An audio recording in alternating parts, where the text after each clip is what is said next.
दोस्तों, आज की वीडियो शुरू करने से पहले मैं आपको बता दूं कि ये पूरी वीडियो में बताई गई एक कहानी पूरी तरह से सच्ची है। और अगर आप सोचते हैं कि सेल्फ स्टडी के दम पर यूपीएससी को क्लियर करना बहुत कठिन है, मेरे पास पैसे नहीं है इसलिए यूपीएससी को क्लियर करना कठिन है, मेरे पेरेंट्स साथ नहीं देते इसलिए यूपीएससी को क्लियर करना कठिन है, तो आज इन सब सवालों का भरपूर जवाब आपको मिलेगा। और साथ ही साथ अगर आप पेरेंट्स हैं तो इस वीडियो को तो जरूर देखें। और वीडियो में कई तरह के पॉइंट्स को और कई तरह के मुद्दों को बीच बीच में समझाया गया है, क्योंकि यूपीएससी की प्रिपरेशन में इन पड़ावों का देर सवेर तुम्हें सामना करना ही पड़ेगा। और इनको अगर डील करना तुमको आता होगा तो तुम्हारी सफर में कभी ब्रेक नहीं लगेगा, वरना इनको समझाने तुम्हें कोई नहीं आएगा। दोस्तों, हो सकता है इस कहानी को सुनते सुनते आपकी आंखों से आंसू आ जाएं, लेकिन आज आप ऐसे गुण सीख के जाओगे जो एक सशक्त आईपीएस आईएएस ऑफिसर बनने के लिए बहुत जरूरी है। और वीडियो के आखिरी में एक छोटा सा टेस्ट होता है, उसके लिए भी तैयार रहना। वो तभी संभव हो पाएगा जब आपने वीडियो को ध्यान से देखा होगा। दोस्तों, ये कहानी शुरू होती है गायत्री के जन्म से, जिसका जन्म गुजरात के एक छोटे से गांव में हुआ था। गायत्री की शुरुआती पढ़ाई बहुत ही कठिन दौर में परिवार के मुश्किल हालातों में गुजराती मीडियम से ही हुई। उन्होंने आगे की पढ़ाई भी गुजराती मीडियम से ही जारी रखी। गायत्री कहती है कि गुजराती मीडियम से पढ़ने का उन्हें कभी अफसोस नहीं हुआ, उन्हें तो गर्व है मातृभाषा में पढ़ाई करने का।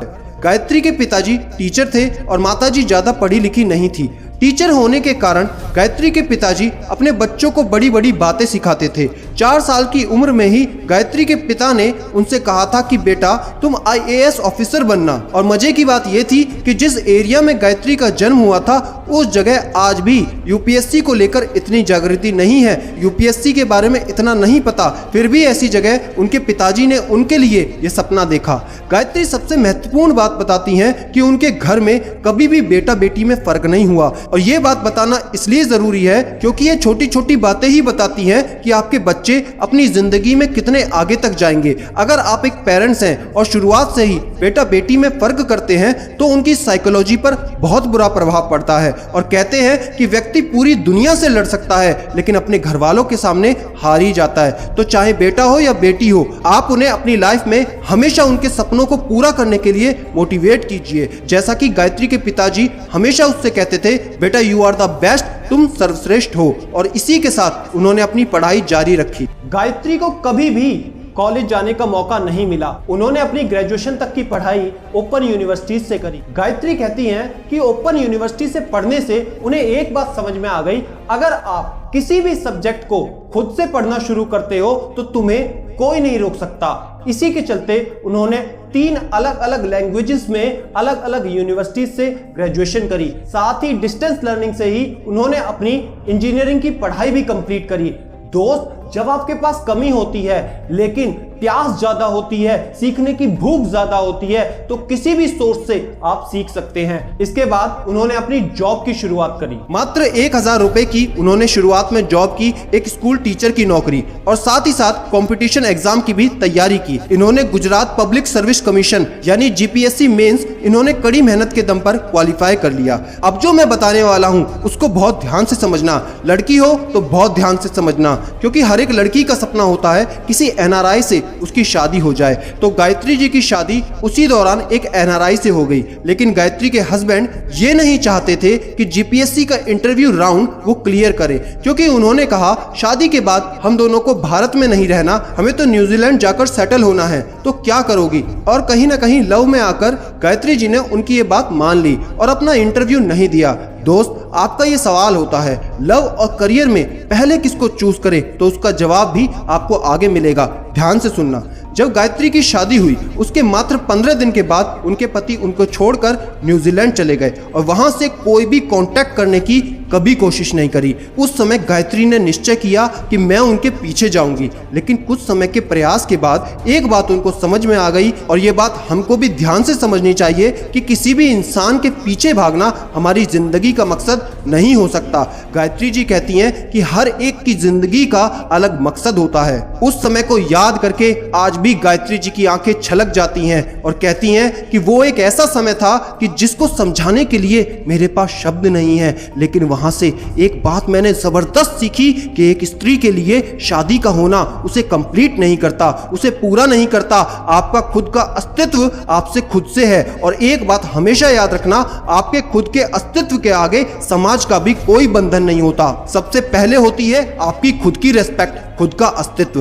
दोस्तों सोच कर देखो, हमारे समाज में बिना पति के एक स्त्री का होना ना केवल उसके मनोबल को, उसको मानसिक चोट देता है, बल्कि उसके परिवार, उसके माता पिता को भी एक गहरा झटका देता है। और ऐसा ही गायत्री जी के साथ हुआ। उनके माता पिता ये सोचते थे हमारी बेटी के साथ अचानक से एकदम से ये कैसे हुआ, क्या हुआ कि उसकी शादी टूट गई। और जैसा कि सबके साथ होता है, लोगों ने सलाह देना शुरू कर दिया।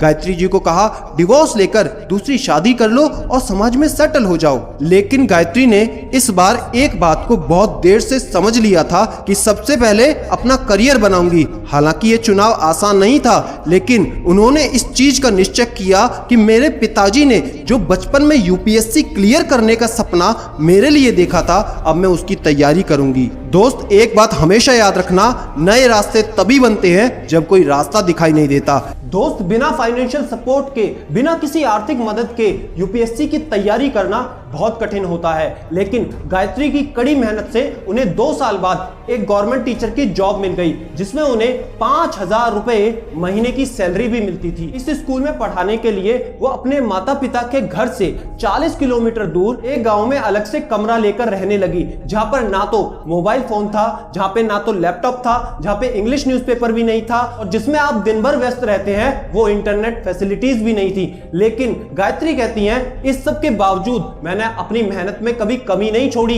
एक बात बताते हुए गायत्री की सांसें थम जाती हैं कि जब किसी गोल के लिए आप दिन रात मेहनत करते हैं, क्योंकि यूपीएससी एक दिन का खेल नहीं होता। उन्होंने उसके लिए 5 साल लगातार बिना थके बिना रुके मेहनत की, तो कुछ वक्त ऐसे भी आएंगे जब सब आपका साथ छोड़ने लगेंगे। ऐसा गायत्री के साथ हुआ था। एक पल ऐसा आया जब उनके माता पिता ने भी उनका साथ छोड़ दिया, तो उस चीज का गायत्री के पास उस समय कोई जवाब नहीं था। लेकिन एक बात दिमाग में क्लियर थी कि जिस दिन मैं सफल हो जाऊंगी उस दिन मैं इन सबको जवाब दूंगी। दोस्त वीडियो में आगे बढ़ने से पहले मैं आपको एक जरूरी जानकारी देना चाहता हूं कि आईएएस आईपीएस जैसे कि अंसार शेख, सफीन हसन, सृष्टि देशमुख, इन सब की जो पढ़ाई की स्ट्रेटेजी थी, इनके जो पढ़ने का तरीका था, इनकी जो बुक्स वगैरह की जो डिटेल्स थी, वो सारी की सारी मैंने एक ऑडियो फॉर्मेट में खबरी एप्लीकेशन पर अपलोड कर दी है, जिसका लिंक नीचे डिस्क्रिप्शन में है। अगर आपको अपनी पढ़ाई को एक सही डायरेक्शन देना है तो उसको जरूर डाउनलोड कर लेना।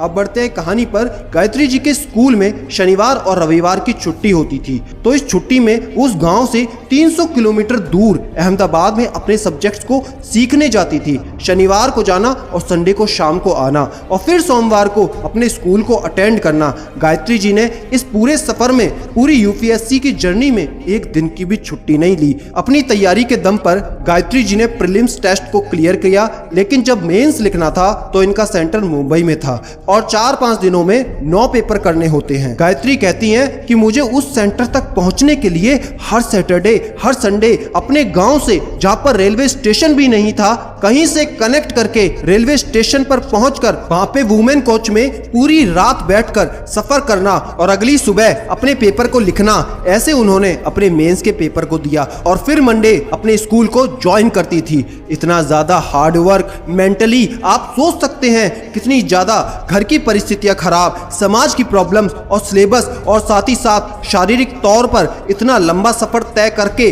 पेपर देना। इतनी चुनौतियों के बाद गायत्री ने अपने मेंस को क्वालिफाई किया। फिर बात आती है इंटरव्यू की।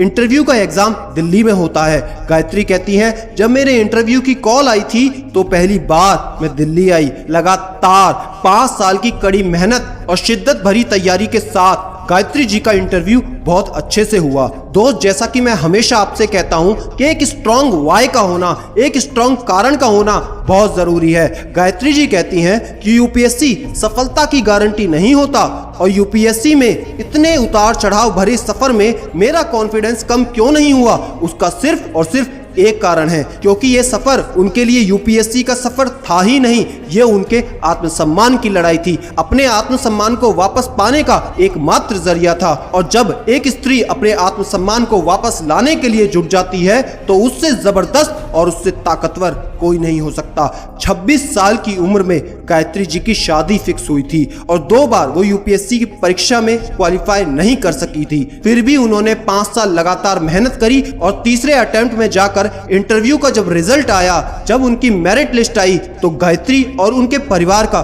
खुशी का ठिकाना नहीं रहा था, क्योंकि वो सिर्फ अब गायत्री नहीं, आईएएस गायत्री बन चुकी थी। गायत्री अपने इस सफर में एक बात बताना कभी नहीं भूलती कि एक चीज पर उनको भरोसा था। जब उनके माँ बाप ने उनका साथ छोड़ दिया था, समाज ने उनका साथ छोड़ दिया था, हस्बैंड छोड़कर चले गए थे, लेकिन मुझे खुद पर भरोसा था, क्योंकि मेरा मानना यह था कि जो हम सोच सकते हैं वो हम बन सकते हैं और इम्पॉसिबल जैसा कुछ नहीं हो सकता। दोस्तों, अब मेरा सवाल आपसे है, आप किस लिए यूपीएससी क्लियर नहीं कर सकते? क्या आप हिंदी मीडियम में पढ़ते इसलिए नहीं कर सकते? क्या आपके पास इंटरनेट फैसिलिटीज नहीं है इसलिए नहीं कर सकते? क्या आपके पास मोबाइल फोन नहीं है इसलिए नहीं कर सकते? क्या आपके पास लैपटॉप नहीं है इसलिए नहीं कर सकते? क्या आपके पास कोचिंग नहीं है इसलिए नहीं कर सकते? क्या आपके पास पैसे नहीं है इसलिए नहीं कर सकते? क्या आप कॉलेज तक अपनी ग्रेजुएशन नहीं कर पाए इसलिए नहीं कर सकते? क्या आप पढ़ाई में वीक हैं इसलिए नहीं कर सकते? ऐसा कौन सा रीजन है जिसके कारण आप यूपीएससी नहीं कर सकते? दोस्त, ऐसा कोई रीजन नहीं है, बस आपको कड़ी मेहनत के साथ, दृढ़ संकल्प के साथ, संयम बरतते हुए अपनी तैयारी पर ध्यान देना है।